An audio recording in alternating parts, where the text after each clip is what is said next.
Hello guys, welcome back to my new blog. Guys, দুপুরবেলা ছিলাম ঘরের দিব্যি শুয়ে, হট করে আসলো আমার কাছে ফোন, আর ফোনটা করেছিল আমার ভাই বোন। ওরা গাইজ আমার মতনই তার কাটা, তাই সোজা চলে গেলাম আগে ভাইকে নিতে। ওই মালটারে নিয়ে চলে যাবো একদম সোজা মা বাড়িতে।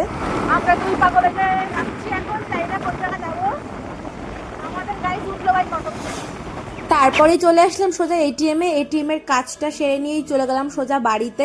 আর গাইজ, ও চালাচ্ছিল গাড়ি আর আমার লাগছিল জন্মের ভয়। তারপরে গাইজ বাড়ি ঢুকে দেখি বুনু আমার জন্য অপেক্ষা করছিল। আর গাইজ, আমরা এক জায়গা থাকলে যে কি কাউতালি করি সে শুধু আমরাই জানি। আমাদের খাওয়া ঘুম কিচ্ছু লাগে না, সারাদিন একসাথে বসে গল্প আড্ডা হলেই আমাদের হয়ে যায়। এই মহারানী গাইজ কি ঘুমান যে ঘুমাইতে পারে আর কি। তারপরে বিকেলবেলা আমরা তিনজনে বেরিয়ে পড়েছিলাম একটু ঘোরার জন্য, কোথায় যাব জানি না। তারপরেই ভাই আমাদের এই জায়গাটাতে নিয়ে আসলো, জায়গাটা কিন্তু দারুণ সুন্দর।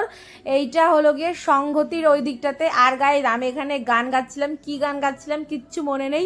আর এই মামনির ভাবখানা একবার তোমরাই দাও দাও দাও, ভঙ্গি খান দাও। তারপর গাইজ আবার চলে আসলাম একটু গোবরডাঙ্গা এসে খেয়ে নিয়েছিলাম এখান থেকে একটু ফুচকাটা গাইজ দুর্দান্ত। অনেক তো গাইজ ঘুরলাম, সেভাবে কিছু গেলা হয় নাই, তাই বাড়ির দিয়ে আবার সব কটারে নিয়ে চলে গেছিলাম এই দা চায়ের স্টোরিজ ক্যাফেতে গিয়ে যে সে কি কাউতালি কি যে গাইজ কব। আর এই দাও ভঙ্গি খান একবার দাও সব কটা। আর ইরা গাইজ এক জায়গা হলে ঝামেলা তো লাগবেই। ওরা যে একা কি নিয়ে ঝামেলা পাকায়, কি নিয়ে গল্প করছিল তা ওরাই জানে। যে কি গল্প করতেছিল তা কে জানে।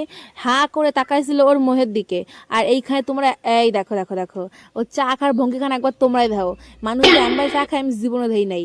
আর এখানে আমি আমার মতো একটু চা খেয়ে নিচ্ছিলাম, আর এখানে এক প্লেট মোমো দিতে নিতেই সবকটা হাবাতে পানা শুরু করে দিয়েছে। আর গাইজ, এরা সবকটা ধরনের এক জায়গায় স্যাবলামো কি না করে পারে, এমন স্যাবলাস ছিল যে পাশের টেবিলের মাইয়াগুলো সব তাকায় ওরাও হাসতেছিল আমাকে কীর্তি দেখা। হ্যাঁ, তোমরাই দেখো মানে কোন লেভেলের স্যাবলামো আর কোন লেভেলের কাউতালি যে করতে পারে গাইজ। আর একটা হাবাতে গুলা তোমরা একটু পরে দেখতে পাবা।